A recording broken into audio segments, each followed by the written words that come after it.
The UES Indomitable charged through the alien formation like a metal mountain falling from space. Every weapon system on the massive human battleship fired at once, creating a wall of destruction that no alien commander had ever seen before. Missiles streaked out in all directions. Railgun projectiles moved so fast they were invisible to the naked eye. Energy beams from human laser batteries cut through the darkness between ships. Captain Dae-ho Kim stood calmly on his bridge as alien energy weapons continued to strike his ship. Each hit sent vibrations through the deck plating. Warning lights flashed red as outer armor layers burned away under the intense heat, but Dae-ho had trained for this moment his entire career. "Damage report," he called out. Chief Engineer Tae-min Lee studied his console readings. "Captain, we have lost 30% of our outer armor plating. Hull temperature is rising but still within safe limits. All primary weapon systems remain operational." "Good," Dae-ho replied. "Continue firing. Target their largest ships first." Lieutenant Bo-ra Park coordinated the attack from her tactical station. The human weapons were not as elegant as alien energy beams, but they were devastatingly effective. Each railgun projectile hit with the force of a small asteroid. Nuclear missiles exploded in brilliant flashes that lit up the space around enemy ships. The alien fleet tried to maintain their perfect formations, but human weapons made that impossible. A tungsten rod from the Indomitable's main railgun struck the crystalline hull of an alien cruiser. The beautiful crystal structure shattered like glass, sending fragments spinning into space. Atmosphere and crew members vented from the massive breach. Fleet Commander Zixthor watched in horror as his elegant battle plan fell apart. "This is not how warfare should be conducted," he said to his tactical officer. "They fight like wild animals." "Commander," his officer replied, 3 more of our ships have suffered critical damage. The human weapons are too powerful for our defensive systems."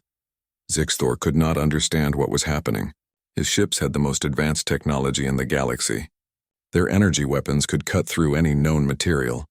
Their shields could absorb massive amounts of energy. But the humans were not fighting with energy weapons. They were throwing chunks of metal and nuclear explosives with primitive but terrifying effectiveness. Another human ship, the destroyer UES Retribution, came alongside an alien vessel and began firing at point-blank range. Commander So Young-yoon had brought her ship so close that the alien energy beams could not track fast enough to hit her. Her railguns punched hole after hole in the enemy hull. "Human ships are closing to knife-fighting range," reported Zixthor's weapons officer. "Our targeting systems cannot keep up with their maneuvers." The Indomitable reached the center of the alien formation and began turning in a wide circle. As it turned, every gun on the massive battleship could fire at different targets. Captain Dae-ho had planned this maneuver carefully. His ship would absorb the concentrated fire of the enemy fleet, while dealing maximum damage in return. "Captain," called Lieutenant Hyun-woo Choi from communications, "we are receiving damage reports from all over the ship. Medical teams are responding to casualties in multiple sections."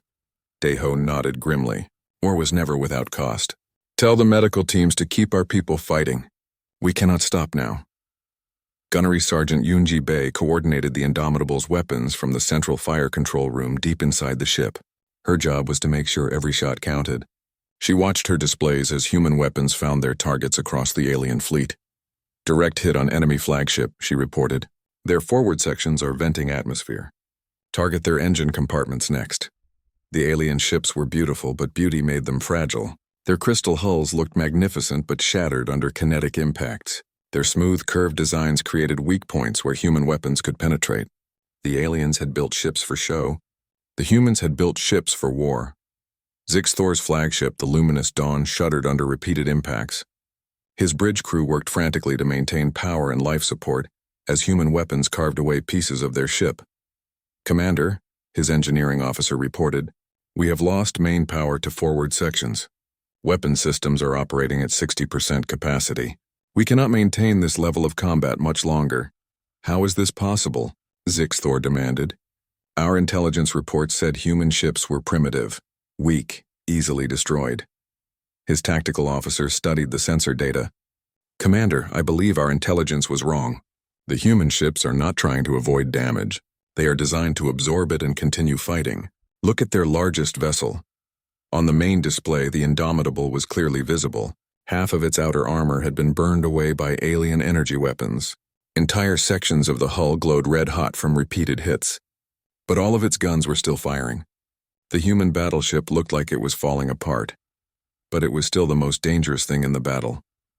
Their ship should have been destroyed 10 minutes ago, Zixthor whispered. Why does it continue to fight? Captain Deho could have answered that question. Human warships were not built to look impressive. They were built to win battles. The Indomitable had layers of armor designed to burn away under energy weapon fire. Each layer that was destroyed revealed another layer underneath. The ship could lose half its mass and still keep fighting. Captain, reported Chief Engineer Taman Lee, we are down to 40% armor thickness. Hull breaches in sections 7, 12, and 15, but all main systems are still operational. Understood, Deho replied. How long can we maintain this level of combat? At current damage rates, perhaps 20 more minutes before we lose primary weapon systems, Taman said. 20 minutes was enough. Deho could see the alien formation breaking apart as more human ships joined the battle. The aliens had expected a quick, clean victory against primitive opponents. Instead, they were learning that humans had turned warfare into a science. Lieutenant Yujin Han, the ship's communications officer, looked up from her console. Blood ran down her face from a head wound, but she continued working. Captain, I am receiving reports from our other ships. The destroyer Retribution has rammed an enemy cruiser. Both ships are badly damaged but still fighting. And the others? Deho asked. Taking heavy casualties, but no ship has surrendered. No ship has retreated, Yujin reported. That was the difference between human warfare and alien warfare. The aliens fought to demonstrate their superiority. Humans fought to win no matter what the cost. Every human ship in the battle was prepared to be destroyed if necessary. But they would take as many enemies with them as possible. Zixthor finally understood the mistake his people had made. They had studied human weapons and human ships, but they had never understood the human mind. These creatures did not fight for glory or honor. They fought for survival, and when humans fought for survival, they became the most dangerous force in the galaxy. All ships, he ordered, begin withdrawal to safe distance. We must reconsider our approach. But it was already too late for a safe withdrawal. The humans were not going to let them leave. The space around New Busan had become a graveyard of shattered ships and floating debris. Pieces of alien crystal hulls drifted alongside chunks of human armor plating. Emergency beacons flashed from damaged vessels on both sides of the battle. But the fighting continued with terrible intensity. On the bridge of the Indomitable, Captain Deho Kim watched as more human ships arrived from hyperspace. The reinforcements were not the elegant formations that aliens preferred. Human ships came in ones and twos, each captain making their own decision to join the battle. No central command controlled them. Each ship fought according to its own captain's judgment. Lieutenant Bo-Ra Park coordinated with the new arrivals from her tactical station. Captain, the heavy cruiser Dauntless is requesting permission to attack the alien flagship. The destroyer Swift Current wants to target their supply vessels. Grant all requests, Deho replied. Let each captain fight as they see best. This confused the alien commanders even more. Fleet Commander Zixthor watched the human reinforcements scatter across the battlefield, without any apparent plan. Each ship seemed to choose its own targets and tactics. It looked like chaos to alien eyes. How can they coordinate without central command? Zixthor asked his tactical officer. I do not understand their methods, Commander, the officer replied. But they are very effective. We have lost 18 ships. The humans have lost only 6. The difference was not just in numbers, it was in how each side fought. When an alien ship suffered serious damage, it would withdraw from battle to make repairs. When a human ship was damaged, it would often press its attack even harder, knowing that it might not survive much longer.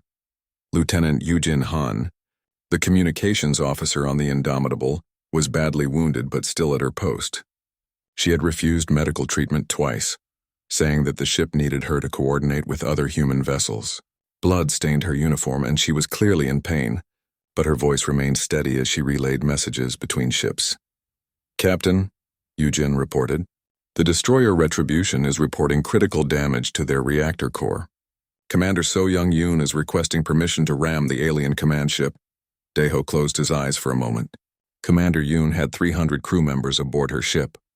If she rammed the enemy vessel, most of them would die. But the alien flagship was coordinating the enemy fleet. Destroying it might end the battle quickly and save more human lives overall. Tell Commander Yoon she has permission. Deho said quietly. And tell her that Earth will remember her service. Yujin nodded and sent the message. On the tactical display, they watched the damaged destroyer change course toward the alien flagship. The Retribution was trailing atmosphere and debris, but its engines still pushed it forward at maximum speed. Commander So Young-yoon stood on her bridge and looked at her crew. These were good people, young men and women who had joined the Earth Defense Fleet to protect their families and homes. Now she was asking them to die for that cause. All hands, she announced over the ship's communication system. This is the captain. We are going to ram the enemy flagship. I know this means we will not survive. But our sacrifice will save the colony below us. It will save our people on other worlds. Anyone who wishes to evacuate to the escape pods may do so now. She waited for 2 minutes. No one left their posts. Very well, Commander Yoon said. All power to engines. We are going to show these aliens what humans do to those who threaten our families. The Retribution accelerated toward the alien flagship like a missile. Zixthor's crew tried to destroy the human ship with their energy weapons, but the destroyer was too close and moving too fast. The damaged human vessel struck the crystalline hull of the Luminous Dawn at tremendous speed. Both ships exploded in a brilliant flash that lit up the entire battlefield. When the light faded, only debris remained where 2 warships had been moments before. 300 human lives had ended in an instant, but they had taken nearly 1,000 aliens with them. The destruction of their flagship threw the alien fleet into confusion. Without central coordination, their elegant formations began to fall apart. Individual alien captains found themselves facing human ships that fought with desperate courage and terrible weapons. Captain Deho felt tears on his face as he watched the expanding cloud of debris that had once been the Retribution. He had known Commander Yoon for 10 years. They had served together on 3 different ships. Now she was gone, along with all of her crew. Captain, Chief Engineer Taemin Lee reported, we are receiving a general communication from the alien fleet. They are requesting terms for surrender. Deho wiped his eyes and straightened his uniform. Put them through. An alien face appeared on the main screen. This was not Fleet Commander Zixthor, who had died with his flagship. This was a younger alien officer who looked terrified and confused. Human Captain, the alien said. This is Sub-Commander Velkar. I am now in command of what remains of our fleet. We wish to discuss terms for ending this battle. Terms? Deho asked. You came here to take our world. You attacked our people. Now you want to discuss terms? We made an error in judgment, Velkar admitted. We did not understand your methods of warfare. We believed that civilized combat had rules, that ships would withdraw when damaged, that crews would surrender when facing certain death. Those are your rules, Deho replied, not ours. When someone threatens our homes, we fight until we win or until we die. There is no middle ground. On his bridge, Sub-Commander Velkar looked at the tactical display. His fleet had been reduced from 50 ships to fewer than 20. Most of those were damaged and barely functional. The human fleet had grown to over 30 vessels as more reinforcements arrived from other systems. How do you coordinate without central command? Velkar asked. Your ships fight independently, but they work together perfectly. Lieutenant Bora Park looked up from her station. Captain, should I explain our tactical doctrine to them? Deho nodded. Put me on fleet-wide communication. All human ships and all alien ships should hear this. When the channel was open, Deho began to speak. We do not need central command because every human captain understands the mission. Protect our people, destroy those who threaten them. Each captain makes their own decisions about how best to accomplish that mission. We trust each other to do what is necessary. But how do you accept such losses? Velkar asked. Your people die and yet you continue fighting. Because the alternative is worse, Deho explained. If we do not fight here, you will attack our other worlds. You will threaten our families. You will try to make us slaves. So we fight here with everything we have to make sure that never happens. Yujin Han looked up from her communications console. Her face was pale from blood loss, but her voice was strong. Captain, I am receiving messages from Earth Command. Admiral Ji-Sung Park is en route with the 3rd Fleet. 47 ships, including 3 more battleships. Sub-Commander Velkar heard the report and realized that the battle was truly lost. More human ships were coming, and his remaining vessels could not survive another engagement like this one. We surrender, he said simply. We will withdraw from your space and return to Galactic Council territory. Please, please do not pursue us. Daeho looked at the alien commander for a long moment. Then he made a decision that would echo through the galaxy for years to come. You may go, he said, but you will carry a message to your Galactic Council. Tell them that humans do not make war the way other species do. Tell them that when we fight to win, no matter what it costs us. And tell them that if they ever threaten our people again, we will bring that kind of war to every world they control. The alien ships began their withdrawal, leaving behind a battlefield full of wreckage and the echoes of a hard-won human victory. Admiral Krixtal stood before the massive holographic display in the center of the Galactic Council chambers. The room stretched high above him, filled with representatives from dozens of species. Each alien sat in their specialized atmospheric pod, breathing their own air while watching the presentation with interest. Honored council members, Krixtal began, his voice echoing through the chamber's translation systems. Today we discuss the human problem. The hologram showed a small blue planet orbiting a yellow star. Earth looked peaceful from space with white clouds swirling over green and brown continents. But Krixtal knew better. This world had produced the most violent species the galaxy had ever seen. For the past 50 years we have watched these humans spread across their local star systems. Krixtal continued. They have established colonies on 12 worlds. Each colony grows stronger every year. Soon they will become a threat to civilized space. A member of the Hegemony Fleet, Commander Yultan, raised one of his forearms. What makes you so certain they are dangerous? They seem like primitives to me. Krixtal touched a control and the hologram changed. Now it showed scenes of human warfare throughout their history. Soldiers with crude weapons fought in muddy trenches. Massive metal vehicles rolled across battlefields, spitting fire and death. Nuclear explosions lit up the night sky over burning cities. Look at their wars, Krixtal said. They fight with no honor, no rules. They destroy entire cities to defeat their enemies. They use chemical weapons against their own kind. They build bombs that can kill millions in seconds. The council members shifted uncomfortably in their pods. Most civilized species fought wars with strict rules. Battles happened in space, away from populated worlds. Weapons were designed to disable ships, not destroy them completely. The idea of deliberately targeting civilians was shocking to them. But surely their technology is inferior? Asked Councillor Vekmar of the Spiral Confederacy. Our scouts report that their ships are crude, built with primitive metals and basic energy systems. Krixtal nodded. Their technology is indeed backward. They still use kinetic weapons, actual projectiles fired from cannons. Their ships have no elegant design. They look like flying bricks covered in gun turrets. They power their vessels with controlled nuclear explosions instead of clean energy matrices. Another hologram showed human warships in space. The ships were ugly, angular things that looked more like floating factories than proper vessels. Gun barrels stuck out from every surface. Missile pods covered their hulls like metallic growths. They moved slowly through space, trailing exhaust from chemical rockets. These ships would be laughable against our fleets, Commander Yultan declared. Our crystalline hulls can absorb energy weapons. Our phase shields make us nearly untouchable. One of our cruisers could destroy 10 of their primitive vessels. I agree, said Krixtal, but the humans reproduce quickly. They spread fast. If we wait much longer, there will be too many of them to control easily. Better to act now, while they are still weak. The council chamber filled with clicking, humming, and chittering as different species discussed the proposal in their own languages. Finally, the chief arbiter called for order. What do you propose we do about these humans? The chief arbiter asked. Krixtal straightened to his full height. We give them a choice. They can abandon their outer colonies and return to their home system, or we will remove them ourselves. It should be simple. A show of force will make them realize they cannot resist the civilized galaxy. And if they refuse? Asked Councillor Vekmar. Then we demonstrate proper warfare to these barbarians, Commander Yultan said. Our weapons are precise, elegant. We can destroy their military installations without harming civilians. They will see that resistance is hopeless and surrender quickly.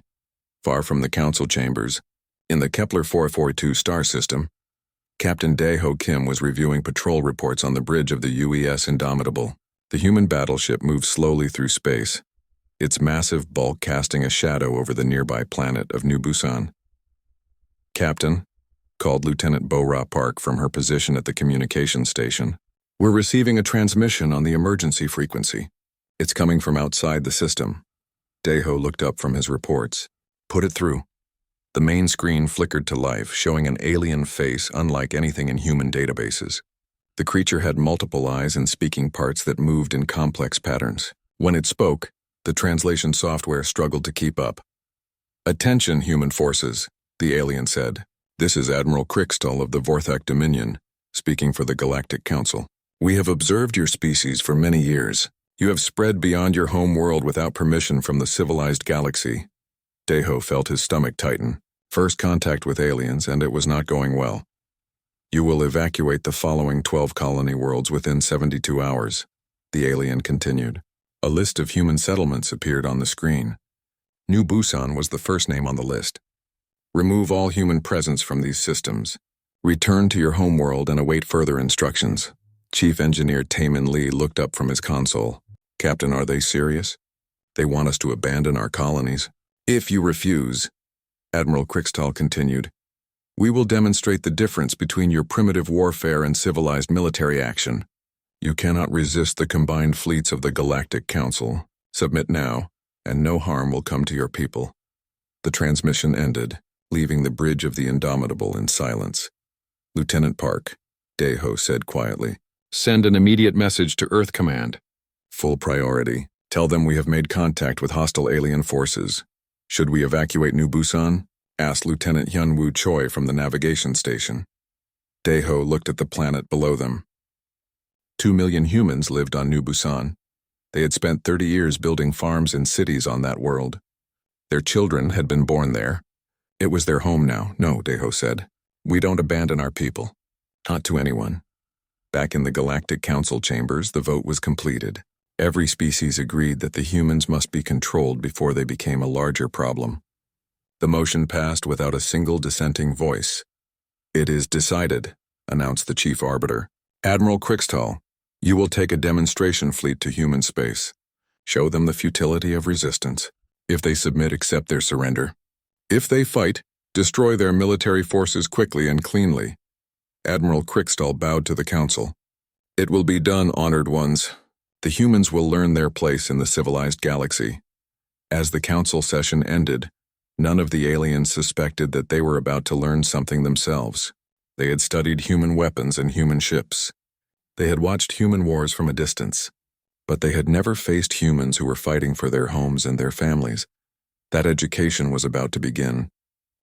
Exactly 72 hours later, the Vorthak fleet emerged from hyperspace at the edge of the Kepler 1442 system. Their ships were magnificent to behold. Each vessel looked like it had been carved from a single piece of crystal, with smooth curves that caught and reflected the light of the local star. The alien fleet moved in perfect formation, 50 ships arranged in precise geometric patterns that would have impressed any mathematician. Fleet Commander Zixthor stood on the bridge of his flagship, the luminous Dawn. Through the transparent walls of his command center, he could see the small blue-green world that the humans called New Busan. Long-range sensors showed cities, farms, and industrial complexes spread across 3 continents. 2 million humans lived on this world, completely unaware that their time was running out. "Commander," reported his tactical officer, "we are detecting the human orbital defense platforms, 12 installations in standard defensive positions around the planet." Zixthor studied the holographic display. The human defensive platforms were crude metal structures bristling with weapon systems. They looked like space stations that someone had covered with gun turrets and missile launchers. No artistic design, no elegant curves, just function over form. "Pathetic," Zixthor muttered. "Open communications to all human forces in this system." The communication beam reached every human installation simultaneously. On New Busan, in the underground command center that controlled the orbital defenses, Colonel Min-Ho Song watched the alien commander appear on his main screen. "Human defenders," Zixthor began. "I am Fleet Commander Zixthor of the Vorthak Dominion. You have had 72 hours to evacuate this system. Sensors show that you have not complied with our demands." Colonel Song looked around his command center. His staff of 20 officers and technicians stared back at him.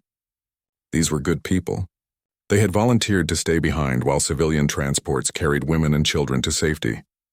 but most of the colonists had refused to leave. New Busan was their home. "This is Colonel Minho Song, commanding New Busan Orbital Defense," he replied. "We will not abandon our world. If you want it, you will have to take it." Zixthor's alien features showed what might have been amusement. "Very well. We shall demonstrate the difference between civilized warfare and your primitive brutality. Watch carefully, humans. This is how proper military forces conduct operations." The Vorthak fleet began its attack with textbook precision.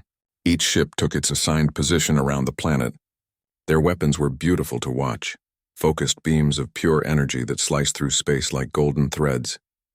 The alien fleet targeted the human orbital platforms with surgical accuracy. The first energy beam struck Orbital Platform 7. The weapon cut through the station's outer hull like a knife through paper, carving away entire sections with molecular precision. But instead of exploding, the platform returned fire immediately. Colonel Song watched his tactical display with grim satisfaction.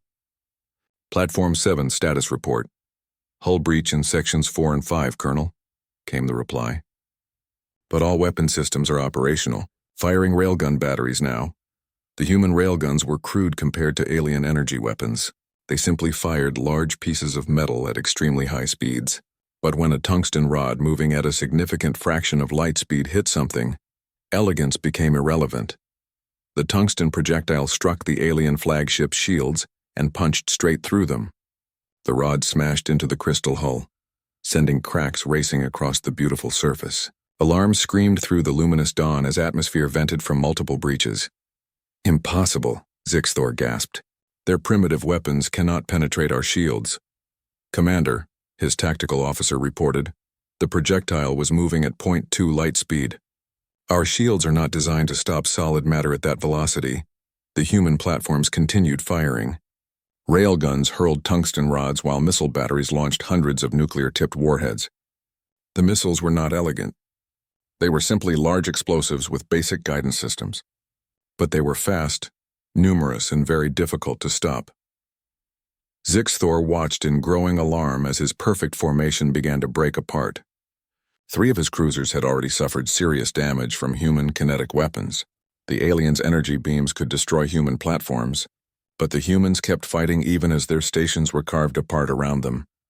"These barbarians do not fight properly," complained his weapons officer. "They should surrender when they realize they cannot win." "Commander," called his communications officer, "we are detecting multiple hyperspace signatures approaching the system." On his tactical display, Zixthor watched 17 new contacts drop out of hyperspace. Human warships. Each vessel was as ugly as the orbital platforms, angular, heavily armed, and built for function rather than beauty. The largest ship was over 1 kilometer long, shaped like a wedge and covered in armor plating. Aboard the UES Indomitable, Captain Dae-ho Kim studied the tactical situation. His ship had arrived with 16 other vessels from the human defense fleet.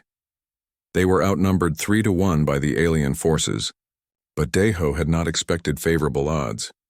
"Captain," reported Lieutenant Bora Park, "the alien fleet has superior numbers and more advanced energy weapons, but their ships appear to be designed for precision combat, not heavy warfare." "Understood," Dae-ho replied. "Signal the fleet. We are going in." Chief Engineer Taemin Lee looked up from his console. "Captain, should I activate the ablative armor system?" "Do it," Dae-ho ordered. "All hands prepare for combat. This is not a drill." Throughout the Indomitable, blast doors sealed shut. Damage control teams took their positions. The ship's outer hull began to change as layers of specialized armor plating extended outward. The human battleship had been designed to absorb tremendous amounts of damage while continuing to fight. "Communications to alien fleet," Dae-ho commanded. Lieutenant Hyun-woo Choi opened the channel. "You are connected, Captain." Dae-ho looked directly into the camera. "Alien forces, this is Captain Dae-ho Kim of the United Earthship Indomitable. You have attacked our people and our worlds. Withdraw immediately or we will destroy you." Zixthor could hardly believe what he was hearing. "Human Captain, you are outnumbered 50-18. Your primitive ships cannot match our technology. Surrender now and we will spare your lives." "No," Dae-ho replied simply. "You came here to take our home. Now you will learn why that was a mistake." The human fleet began moving toward the alien formation. They did not try to match the elegant maneuvers of the Vorthak ships. Instead, They formed a simple wedge with the Indomitable at the front and accelerated straight toward the enemy. Zixthor ordered his fleet to concentrate fire on the largest human vessel. 20 alien ships turned their energy weapons on the Indomitable. Golden beams of pure destruction struck the human battleship from multiple angles, but the Indomitable did not explode. Its ablative armor absorbed each hit, with outer layers vaporizing under the intense energy. As the armor burned away, more layers extended to take its place. The human ship continued forward, taking massive damage but refusing to stop. "Impossible," Zixthor whispered. "Why does their ship not die?" His tactical officer studied the sensor readings. "Commander, the human vessel appears to be designed specifically to absorb energy weapon fire. Each hit strips away protective layers, but the ship's core systems remain functional. The Indomitable reached weapons range and opened fire. Every gun turret, missile launcher, and railgun on the massive ship fired simultaneously. The space around the alien fleet filled with projectiles, energy beams, and nuclear explosions. For the first time in their military history, the Vorthak were learning what human warfare really meant." 3 days after the battle, Captain Daeho Kim stood on the observation deck of the Indomitable and looked out at the wreckage floating in space around New Busan. Pieces of destroyed ships drifted slowly past the windows. Some were fragments of beautiful alien crystal hulls. Others were chunks of human armor, plating, and twisted metal. The human battleship looked like it had been through a meat grinder. More than half of its outer armor was gone, revealing the inner structure beneath. Burn marks covered every surface. Emergency patches sealed dozens of hull breaches. But the ship was still alive. Its engines still worked. Its weapons could still fire. Most importantly, its crew had survived. Chief Engineer Tae-Min Lee approached with a damage report in his hands. His uniform was stained with grease and coolant fluid from 3 days of emergency repairs. "Captain," Tae-Min said, "I have the final assessment. We lost 60% of our armor plating and 40% of our secondary weapon systems. Hull integrity is at 75%. We can make it back to Earth, but it will take 6 months to fully repair the ship." Daeho nodded. "And our people?" 237 dead. 412 wounded. The medical bay is still treating the worst cases." Tae-Min replied quietly. 237 crew members would never see their families again. Daeho had written personal letters to each of their relatives, trying to explain how their loved ones had died defending humanity's right to exist among the stars. It was the hardest part of being a captain. "The alien survivors are still requesting permission to leave the system," Tae-Min added. "Sub-Commander Velkar has been very cooperative. He seems genuinely terrified of what might happen if more human ships arrive." "Let them go," Daeho said. "But make sure they understand the message they need to carry back to their Galactic Council." Far from the battlefield, in the great crystal chambers of the Galactic Council, an emergency session was taking place. Representatives from dozens of species had gathered to hear Sub-Commander Velkar's report about the human encounter. The young alien officer stood before the assembled council members, his voice shaking as he described the battle. "Honored representatives, we have made a terrible mistake. The humans do not fight as we believed they would. They do not follow any rules of civilized warfare." Admiral Krickstall, who had survived the destruction of his fleet by evacuating to another ship, interrupted. "Sub-Commander, you are allowing emotion to cloud your judgment. The humans simply used more primitive but effective weapons than we expected. We can adjust our tactics accordingly." "No, Admiral," Velkar replied firmly. "You do not understand. The humans did not just use different weapons. They used a completely different philosophy of war. When their ships were damaged, they fought harder. When their people were dying, they became more dangerous. When faced with certain death, they chose to ram our vessels rather than surrender." The council chamber filled with the sounds of various species expressing shock and disbelief. The idea of deliberately sacrificing lives to achieve victory was foreign to most civilized races. Counselor Vekmar of the Spiral Confederacy raised a tentacle. "Surely you exaggerate, Sub-Commander. No species would waste lives so carelessly." Velkar activated a holographic display that showed recordings from the battle. The council members watched in horror as the human destroyer Retribution accelerated toward the alien flagship, its crew choosing death over retreat. 300 humans died in that ramming attack, Velkar explained. But they destroyed our command ship and broke our fleet coordination. To them it was an acceptable trade. Barbarians, muttered Commander Yultan. They fight like wild animals. No, Velkar said quietly. They fight like a species that has survived countless wars on their home planet. Every human conflict has taught them that victory requires sacrifice. They are willing to pay any price to protect what they consider theirs.